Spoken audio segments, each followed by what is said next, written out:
마음의 디톡스 두 번째, 오늘은 정서적 건강의 회복이라고 하는 제목입니다. Restoring Emotional Health라고 하는 영어 제목입니다.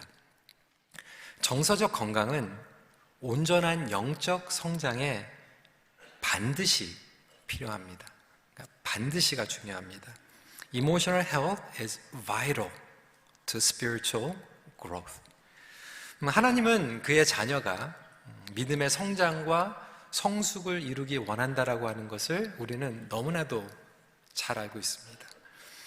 이것은 곧 온전한 사람이 되는 것입니다. 온전한 사람이 된다라고 하는 것은 하나님의 형상 가운데에서 우리가 함께 구원받고 성장하는 것이죠. 13절입니다. 우리가 다 하나님의 아들을 믿는 것과 아는 일에 하나가 되어 온전한 사람을 이루어 그리스도의 장성한 분량이 충만한 데까지 이르리니. 그럼에도 불구하고 성장과 성숙이 멈추어버린 그리스도인들이 너무나도 많이 있습니다. 여러분, 왜 성장과 성숙이 멈출까요? 여러 가지 이유가 있어요. 물론 하나님을 향한 믿음, 아는 일에 힘써야 하는데 하나님을 향한 믿음과 아는 것을 멈춘 분들이 계시죠. 더 이상 성경을 읽지 않고 하나님을 아는 지식이 없기 때문에 성장이 멈춥니다. 기도 생활을 통해서 하나님과 친밀한 교제를 누리는데 기도하지 않으면 성장이 멈출 수밖에 없습니다. 그래서 교회에서는 최선을 다해서 여러분들이 영적으로 성장하고 성숙할 수 있는 장을 열고 그리고 도와드리는데 힘써야 합니다. 그런데 또 한편에 어떤 분들은 성경 공부를 열심히 합니다. 교회에서 하는 성경 공부는 다 마쳤어요. 기도 생활도 열심히 합니다. 몇 시간 기도할 수 있어요. 교회 와서 섬깁니다. 심지어는 선교지에 나갑니다. 이 모든 것들에 열심을 내는데도 여전히 성장과 성숙이 멈춰져 있는 성도들이 있어요. 왜 그럴까요? 바로 정서적으로 건강하지 못하기 때문에 그렇습니다. 저는 선교지에서 선교사님들이 막 싸우는 걸 봤거든요. 교회에서 리더들이 막 소리 지르고 싸우는 것들을 보지 않습니까?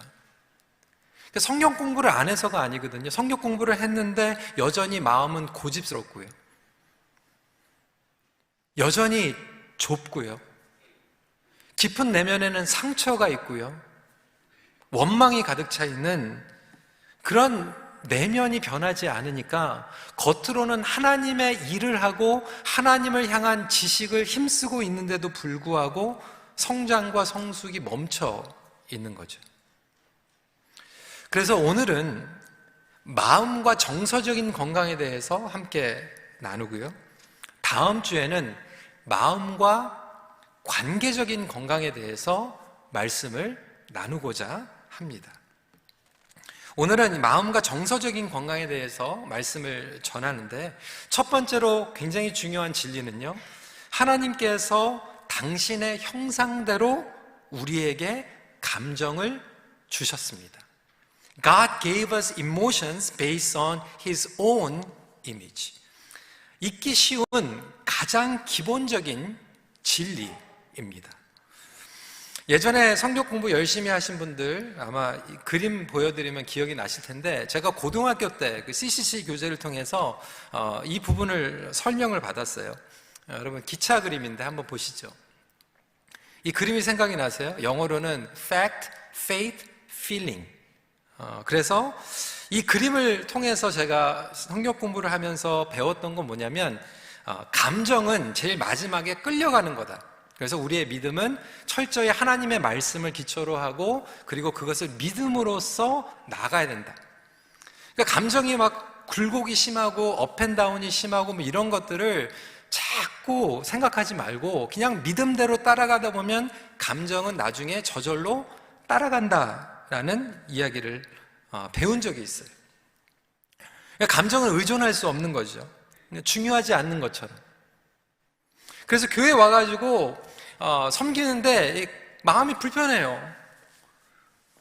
마음이 불편하고 화가 날 때도 있고 그런데 감정은 중요한 게 아니야. 그냥 믿음으로 해야 돼. 그래서 이 감정은 다 억누르고 그냥 믿음으로 하나님의 말씀대로 사역을 하고 섬기려고 하는데, 그리고 집에서도 생활을 하는데 어느 날 갑자기 그것을 절제할 수가 없어가지고 확 폭발해버리는 거죠. 정서적으로 건강한 영성이라고 하는 책에서 피츠케즈로는 이 부분에 대해서 이야기를 하고 있어요.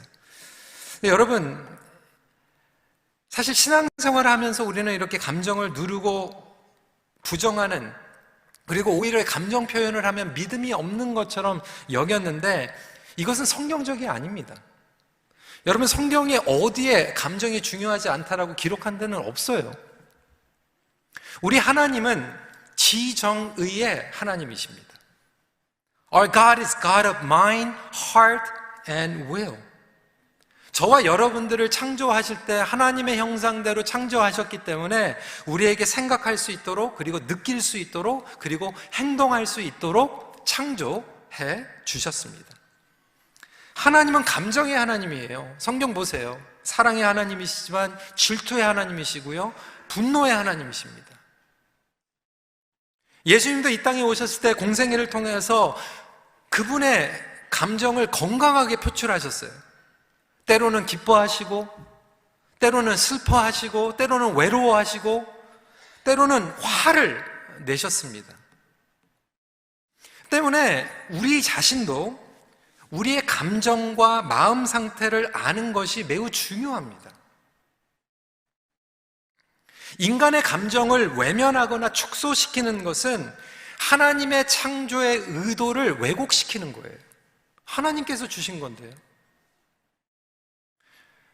이것은 단순히 사이콜로지에서 얘기하는 게 아니에요. 청교도 신학으로 유명했던 조나탄 에드워드는 그의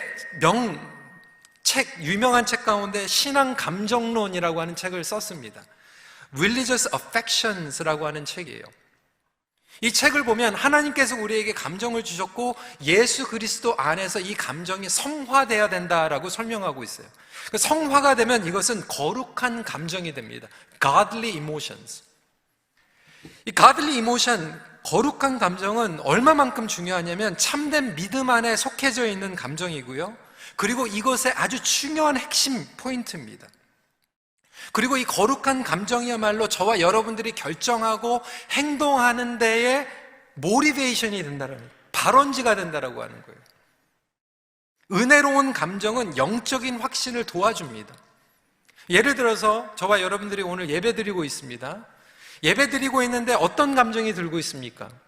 정말 은혜롭다, 감사하다, 신난다, 행복하다라고 하는 그 감정으로 말미암아 우리는 온전히 뜨겁게 하나님 앞에 예배를 드릴 수 있는 거예요. 그런데 몸은 습관적으로 나와 있는데 여러분들의 감정은 지금 메말라 있고 불편하고 아무것도 느끼지 않는 냉랭한 상황 가운데 감정으로 예배를 드리고 있다면 여러분들의 예배는 어떻게 보면 정말로 형식적인 예배 될 수 있겠죠. 자녀들에게도 남편에게도 아무런 감정이 없이 대해줄 수 있어요. 은혜롭고 거룩한 감정, 성화된 감정. 그런데 반대로 사단은 감정을 통해서 우리를 끌어내려고 합니다. 우리에게 불안한 감정이 있을 수 있어요. 여러분, 불안한 감정 느끼는 거 당연합니다. 인간이기 때문에. 그런데 이것이 성화가 되면 불안한 감정을 가지고 우리는 하나님께 뛰어나갑니다. 하나님께 매달리고 기도합니다. 그런데 사단은 그 불안한 감정을 끌어내려서 우리로 하여금 하나님으로부터 도망가게 만드는 거예요. 어떤 분들은 마음 가운데 굉장히 좀 풍족한 만족함을, 컨텐트를 느껴요. 그러면 그 컨텐트를 가지고 하나님 앞에 감사로 예배를 드릴 수도 있지만 어떤 분들은 하나님 앞에서 교만해집니다. 난 필요한 거 없어. 하나님 없이도 잘 살 수 있어. 외로움 감정을 통해서 godly emotion이 되면 하나님 앞에 친밀함을 구하죠. solitude를 통해서 하나님, 저를 만나주세요. 하나님 없으면 저는 고립되어 있습니다. 저는 혼자입니다. 거룩하게 이모션으로 성화될 수 있는가 하면 낮은 자존감으로 사단은 끌어내릴 수 있어요. 그래서 우리의 감정을 아는 것은 굉장히 중요합니다. 알아야지 이것이 성화될 수 있어요. 근데 문제는 우리가 우리의 감정을 모른다는 거예요. 우리 EM에 있는 친구들도 그렇게 고백을 많이 하거든요. 근데 우리 KM에 있는 성도들은 더 그럴 거예요. 저는 자라면서 제 감정을 잘 몰랐어요. 세 가지 알았어요. Happy, sad, angry. 집에서 뭐 감정에 대해서 한 번도 얘기해 본 적이 없어요. 결혼을 하고요, 제 아내랑 얘기를 하는데 제 아내가 물어보는 거예요. How do you feel? 뭐를 느끼고 있냐고. 근데 모르겠더라고요. 저는 뭐를 느끼고 있는지 몰랐어요. 어떻게 이해가 될지는 모르더라고요. 그래서 제가 제 아내에게 그렇게 얘기했어요. 나한테 하루만 시간을 달라고. 내가 뭐를 느끼는지 몰라서 하루 동안 생각해보고 고민하고 다시 얘기하자고. 우리 EM에 있는 친구들이 그렇게 얘기하는 거예요. 집에서 한 번도 그런 얘기 안 했대요. How do you feel? 라고 하는 얘기를 안 해봤대요. 보통 얘기하면 뭐 먹었어? 잤어? 공부 잘했어? 잘 자. 이 감정에 대해서 우리는 생각해보지도 않았고 감정에 대해서 훈련이 안 돼 있죠. 그러니까 내가 무슨 것을 느끼고 있는지 나 자신이 모르는 거예요. 이런 경우도 있고요. 어떤 자매는 그렇게 얘기를 하는 거예요. 집에서 happy, 기쁜 거는 표현을 할 수 있는데 슬프거나 sad한 거는 아니면 화가 난 거는 쇼를 못 한다는 거예요. 그러니까 화가 났는데도 smile, show your happy face. 교회에서도 부정적으로 얘기하면 안 돼. 불평하지 마세요. 감사만 얘기하세요. 여러분, 마음이 슬플 때는요, 슬픈 거 느껴야 되거든요. 실망될 때도 있고요. 오늘같이 막 그냥 갑자기 예배 뭐 사고가 터지면 답답할 때도 있고요. 두려울 때도 있고요. 외로울 때도 있고요. 근데 가정에서 그리고 우리 관계에서 교회에서는 이런 것들을 막 억제하고 표현을 못하게 합니다. 그러다 보니까 우리 자신 안에서 안 좋은 습관의 감정으로 길들여집니다. 그리고 여러분, 감정은요 습관이 됩니다. 그리고 익숙한 감정이 우리를 지배하게 됩니다. 익숙한 두려움이 지배하는 성도들 얼마나 많은지 몰라요. 문제가 생기면 두려워요. 문제가 해결되면 또 두려워요. 또 다른 일이 생길까 봐. 행복한 일이 생겼는데 또 두려워요. 하나님께서 다 뺏어가는 게 아닌가. 왜 그럴까요? 우리가 자라나면서 그 두려움이 익숙해져 버렸어요. 어떤 성도들은 원망하고 짜증내는 게 익숙해졌어요. 평생 내가 익숙한 그 감정 하나 가지고 지배를 받으며 살아가게 되는 거죠. 여러분들은 무엇을 느끼며 살아가고 있습니까? 혹시 이번 주에 어떤 사고가 터졌는데, 사건이 터졌는데 여러분들은 뭘 느꼈어요? 아마 저 같으면 여러분들도 시간이 필요할 것 같아요. 그때는 우리가 멈춰야 됩니다. What am I feeling? 그리고 지금 이 사건을 통해서, 그리고 이 인시던트를 통해서 하나님께서 나에게 주시는 감정은 무엇인가? 이것을 알아야만 우리가 건강을 회복할 수 있겠죠. 두 번째 포인트입니다. 정서적으로 미성숙한 부분을 인정해야 합니다. 저와 여러분 모두에게 미성숙한 부분이 있어요. 감정적으로, 정서적으로. 저에게도 있고 여러분들에게도 있어요. 심지어는 우리 어르신들에게도 있습니다. We need to recognize the immaturity of our own emotion. 고린도전서 13장 11절 말씀입니다. 내가 어렸을 때는 말하는 것이 어린아이와 같고, 깨닫는 것이 어린아이와 같고, 생각하는 것이 어린아이와 같다가 장성한 사람이 되어서는 어린아이의 일을 버렸노라. 여러분, 일반적으로 어린아이는 어린아이와 같이 생각하고 말하고 결정하는 게 당연한 거예요.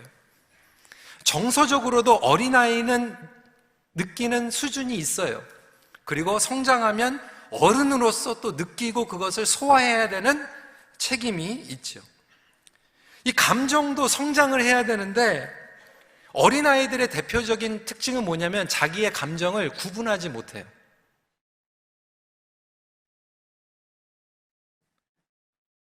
예를 들겠습니다. 갓난아기 키우신 분들 아시죠? 손주 보시는 분들 아시죠? 갓난아이가 배가 고프면 어떻게 하죠? 배고파요, 밥 좀 주세요 이렇게 하나요? 배고프면 어떻게 하죠? 울어요. 기저귀가 젖으면 어떻게 하죠? 울어요. 졸리면 어떻게 하죠? 울어요. 너무 재밌게 놀면 어떻게 하죠? 울어요. 아니, 너무 귀엽지 않아요? 당연한 거예요. 배고파도 울고, 축축해도 울고, 졸려도 울고, 그건 왜 그래요? 다른 건데도 불구하고 어린아이 땐 그거를 구분하지 못하는 거예요. 근데 어른들은 제가 깜짝깜짝 놀랄 때가 있는데, 배고플 때랑 화가 날 때랑 구분을 못해요.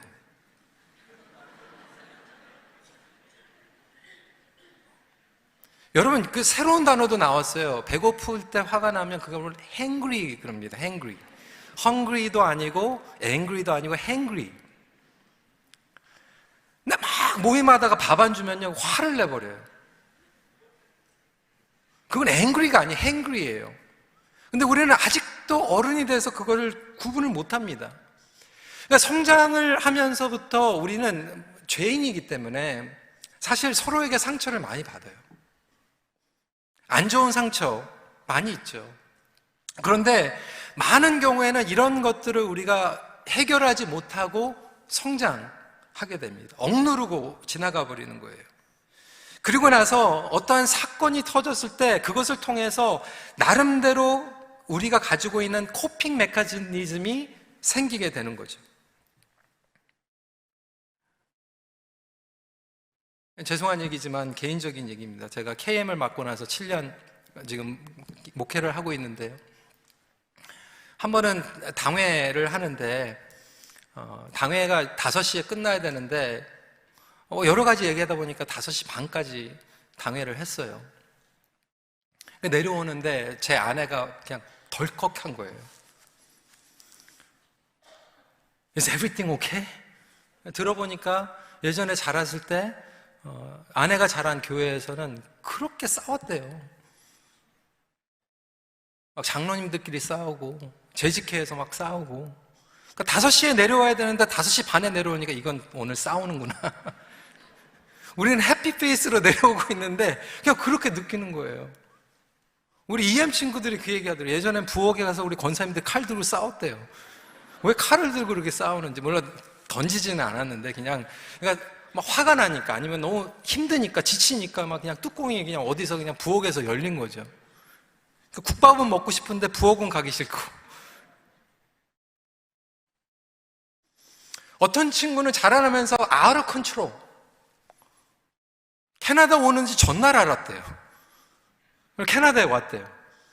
몇 년 있다가 어머니 아버지는 영림이 가시면서 너 오늘부터 형들하고 캐나다에 남는 거야. 하루 전에 얘기하고 부모님들 가셨대요. 그래가지고 이 친구는 1년 모든 스케줄을 미리 알아야 돼요. 다음 달에 뭐 하고, 내년도에 뭐 하고, 미팅 가서도 몇 시에 밥 먹고, 이거를 알지 못하면 막 불안해지는 거예요. 여러 가지 우리의 마음 가운데에서 정서적으로 불안하거나 데미지가 있는 것들을 많은 경우에 저와 여러분들은 나름대로 우리에게 코핑 메커니즘이 있습니다. 코핑 메커니즘. 치유를 받아야 되는데 치유받지 않고 코핑 메커니즘을 갖는 거예요. 지난번에도 말씀을 드렸지만 어떤 분들은 이것을 fight, aggressive하게 폭발해버립니다. 폭력적이 돼요. 그런 분들 보셨을 거예요. 막 문자로도 막 욕하고 막 공격하고.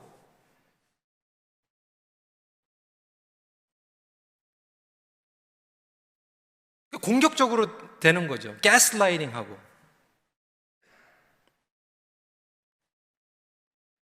제가 예전에 있었던 교회에서 어느 집사님이요, 아마 목장, 가정교회에서 상처를 받았던 것 같아요. 그래서 가정교회를 안 나가요.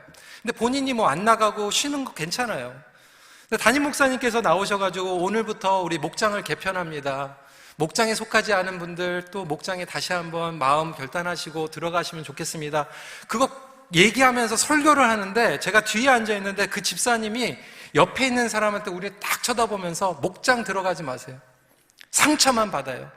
웨이스트 타임이에요. 그것도 설교 시간에. 그러니까 상처받은 거죠.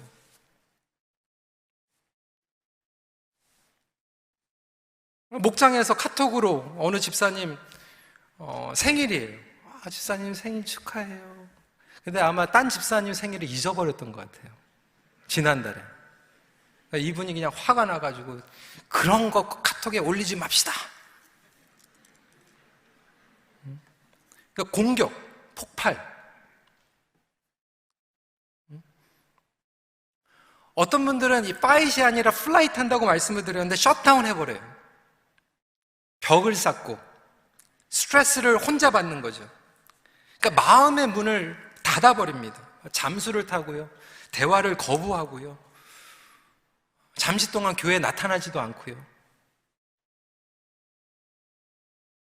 어떤 부분은요, 그냥 둘이 공격적으로 그냥 지지고 볶고 싸우고 또 화해해요.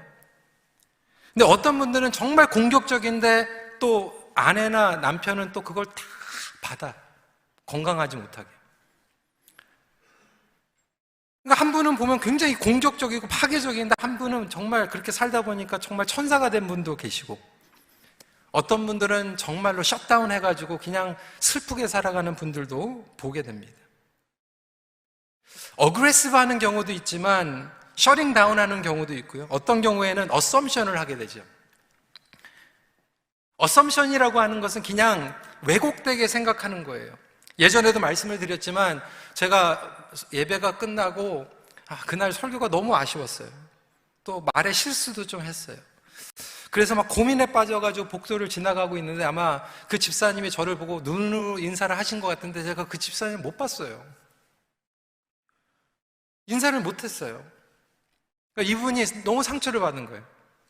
노 목사가 나를 싫어한다, 나를 무시했다. 그래서 교회 1년 동안 안 나오셨어요. 아무리 설명을 해도 그냥 그게 너무 상처가 된 거예요. 어썸션이죠. 저는 그렇지 않았는데. 혹시 여러분들에게 이러한 미성숙한 감정을 느끼고 있지는 않습니까? 그리고 미성숙하게 표현하고 있지는 않습니까? 어떤 경우에는 자라나면서 항상 부모가 비교했어요. 네 형, 네 동생이 훨씬 잘한다. 너는 왜 못하냐? 그러니까 교회 와가지고 뭐 국밥 만들면서도 목사님 지난주가 잘했어요? 우리가 잘했어요? 지난 목장보다 우리가 더 설거지 잘하죠? 그게 중요하지 않잖아요. 그런데 우리는 그렇게 느껴요. 그리고 그게 중요해요. 그렇게 표현해요.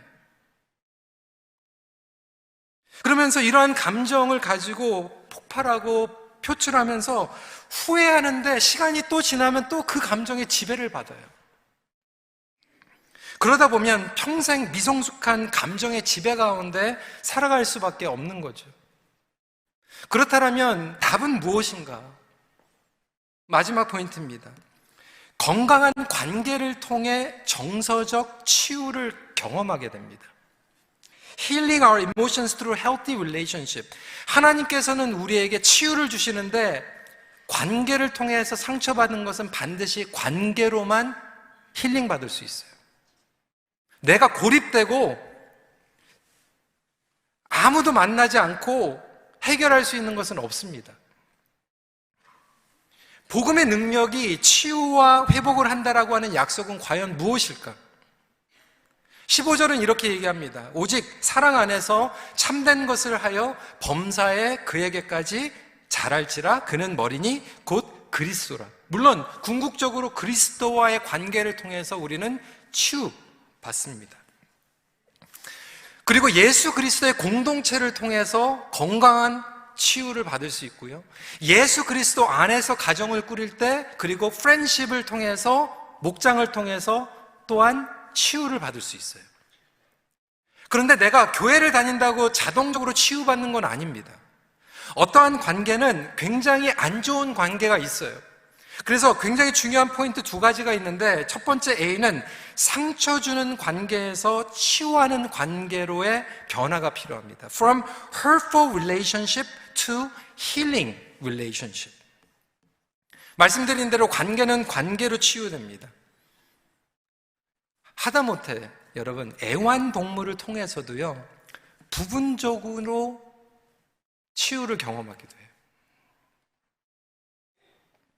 어느 집사님 가정이요, 딸을 둘을 키우는데 둘째가 되게 마음에 상처가 많이 있었던 것 같아요. 언니는 되게 인기가 많아요. 공부도 잘해. 키도 커. 근데 자기는 키도 작고 인기도 없어요. 항상 학교에 가면 비교당해. 엄마 아빠도 언니를 더 좋아하는 것 같아. 교회 와도 집사님들이 언니한테 착하다, 공부 열심히 한다, 상처를 받았죠. 근데 어느 집에 놀러 갔는데 그 집 강아지가 이렇게 오는데 언니한테는 뽀뽀를 안 해주고 자기한테 뽀뽀를 해주더라고요. 힐링 받았어요. 근데 물론 그것은 임시적인 치유겠죠. 여러분, 하다못해 애완동물을 통해서 치유를 받는데 우리 하나님께서 치유를 못 하실까요? 복음의 능력이 우리를 치유를 못 할까요? 온전한 치유는 사실 궁극적으로 하나님과의 관계를 통해서 이루어집니다. 그런데 피상적으로 그냥 하나님 믿으면 치유되는 게 아니라 구체적으로 어떻게 치유를 받는가? 하나님과 교제를 하다 보면 담대한 믿음이 생기죠. 그리고 그분을 신뢰하게 됩니다. 우리의 마음을 열게 돼요. 그러면서 파괴적인 관계에서 해방받을 수 있고 자유로 끊을 수 있는 담대함이 생기게 됩니다. 예를 들어 볼까요? 제가 예전에 영어 목회할 때 어떤 자매가요, 이성교제를 했습니다. 데이팅을 했어요. 근데 이 남자친구가 너무 폭력적인 남자인 거예요. 근데 헤어지는 게 두려운 거예요. 왜? 이 남자와 헤어지면 어떤 남자도 나를 좋아하지 않을 거다. 나는 평생 아무도 못 만날 거다. 그리고 대화를 해보니까 자라나면서 아버지가 어머니를 또 막 굉장히 폭력적으로 대했어요. 그러니까 그러다 보니까 뭐 우리 어머니도 그렇게 살았는데,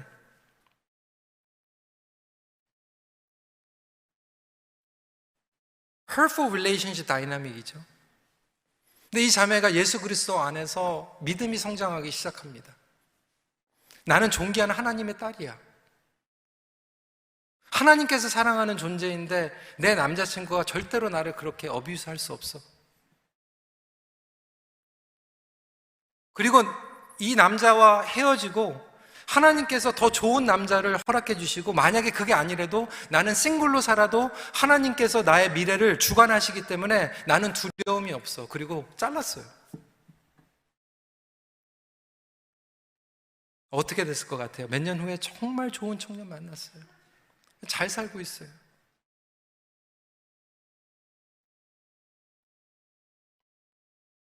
상처 주는 관계에서 예수 그리스도 안에서 복음의 능력으로 나간다라고 하는 것은 노하는 것은 노해야 되는 거예요. 헤어져야 될 관계는 헤어지는 거예요.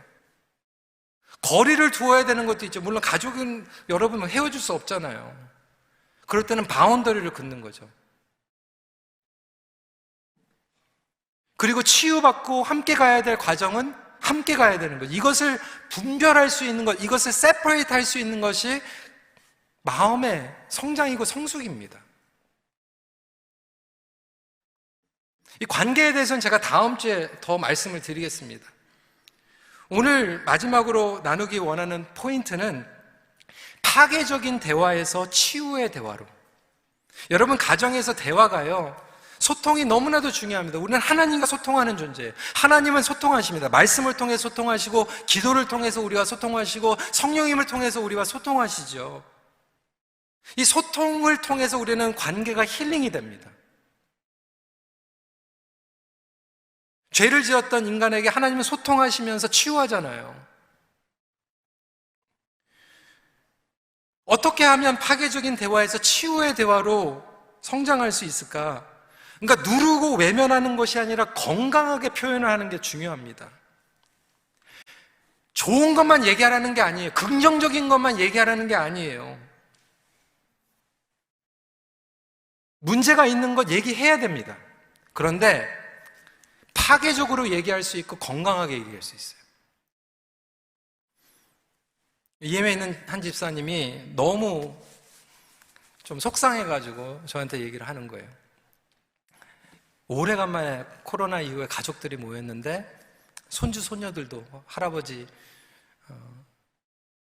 이렇게 집에 오셔가지고 식사를 하는 거죠. 근데 할아버지가 뭐가 서운한 게 있었던 것 같아요. 여러분 서운할 수 있잖아요, 그렇죠? 그러면 식사하면서 내가 서운한 게 하나 있어, 뭐 이렇게 얘기하시면 되잖아요. 이게 장로님인데 이분이 이렇게 얘기한 거예요. 손주 손녀도 이 집안은 못마땅해.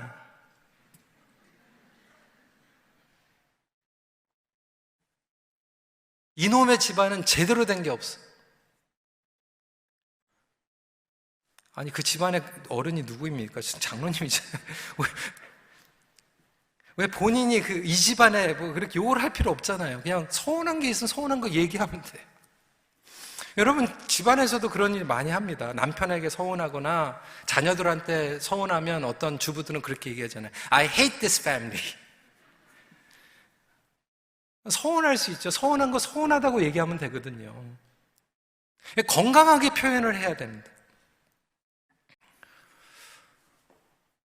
한 번은 이런 일이 있었어요. 미팅에 중요한 안건이 있는데 미팅이 조금 길어질 수 있을 것 같은, 근데 제가 그 다음에 선약이 있었어요. 중요한 신방이 있었어요. 그래서 미팅에 오신 분들에게 제가 양해를 구했습니다. 너무 죄송하지만 오늘 5시가 되면 칼같이 제가 나가야 됩니다. 5시까지 끝내고 만약에 안 끝내도 계속 회의하시고 저만 조용히 나갈 테니까 그거 양해해 주십시오. 여러분 그러면 되는 거예요. 근데 한 번은 어떤 분이 교회 어른이신데 미팅을 하는데 그분이 또 일을 가셔야 되는 거예요. 오늘 5시까지 저는 떠나야 됩니다. 그렇게 얘기를 하셨어요.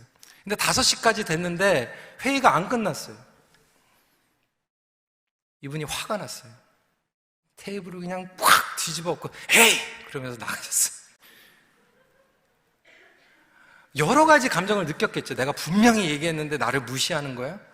아니면 늦었는데 그래도 나는 먼저 가는 게 미안하니까?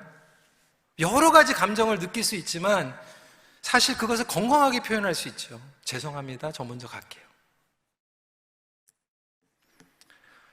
감성적으로, 정서적으로 우리의 마음이 건강하게 된다라고 하는 것은 내가 마음에 무엇을 느끼고 있는 것을 알 뿐만이 아니라 왜 그렇게 느끼고 왜 그것을 그렇게 표현하는지 세퍼레이트 할 필요가 있죠. 그래서 사실과 감정의 구분의 능력이 필요합니다. 때로는 나의 자아와 존재감 그리고 하나님의 말씀에 대한 구분도 필요해요.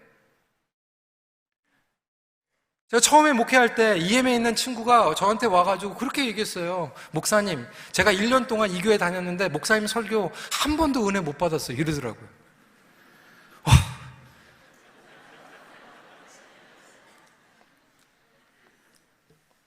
진짜 마음이 힘들더라고요. 목회 진짜 그만둬야 되겠다. 설교 못 하겠다. 나중에 생각을 한 게 그 친구는 뭔가 불편해서 은혜를 못 받았지만 또 은혜를 받는 성도들이 있고 하나님께서 분명히 나를 불러주셨기 때문에 내가 그 얘기를 세퍼레이트 하는 거죠. 그거는 그 친구가 지금 고투하고 있는 과정이고 That's you? 그리고 나는 하나님께서 불러주신 하나님의 자녀야.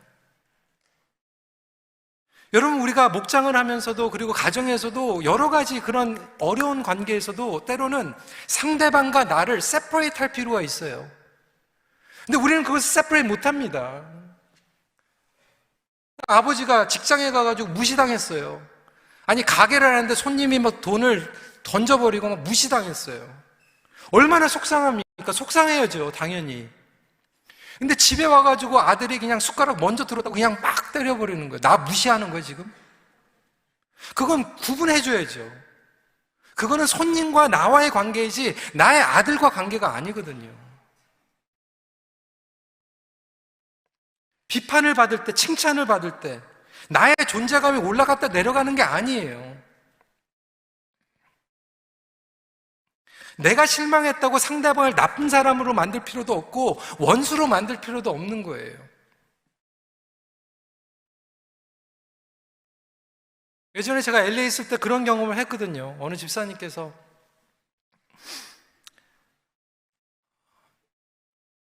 집사님이 아니라 어느 자매가 있었어요. 그 자매가 교회에 와가지고 예전에 있었던 상처, 그것이 서퍼레이트가 안 되다 보니까 교회에 와가지고 어떠한 모임이 있으면 굉장히 불안하고 불편했는데 하나님께서 은혜를 베푸시다 보니까 그것이 치유되기 시작하는 거죠. 그러면서 설명을 하는 거예요. 목사님, 제가 처음에 와서 마음을 닫았는데 그거는 목사님이 싫어서가 아니라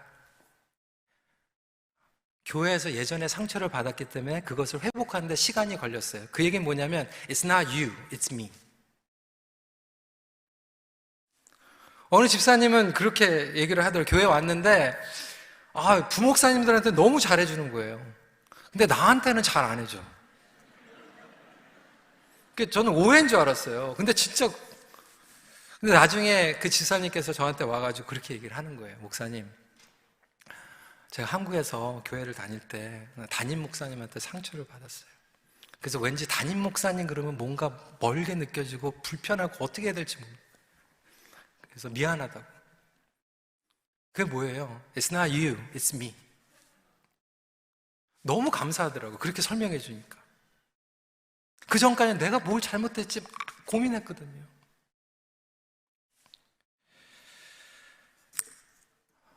여러분, 우리의 삶 가운데 하나님의 이러한 트랜스포메이션이 일어날 수 있어요. 한 가지 예만 더 들겠습니다. 예전에 미국에서 우리가 목회를 할 때 어떤 자매가 자라나면서 폭행을 당했어요. 남자에게서 폭행을 당했죠. 그래서 이 자매는 너무나도 어두운 가운데 있었어요. 그 어두운 가운데 있었지만 결국 같이 만나서 말씀을 나누고 배우면서 이 자매가 그때 맹세했던 게 있어요. 나는 절대로 결혼 안 한다. 남자 못 믿는다. 복음 안에서요, 회복이 되기 시작했어요.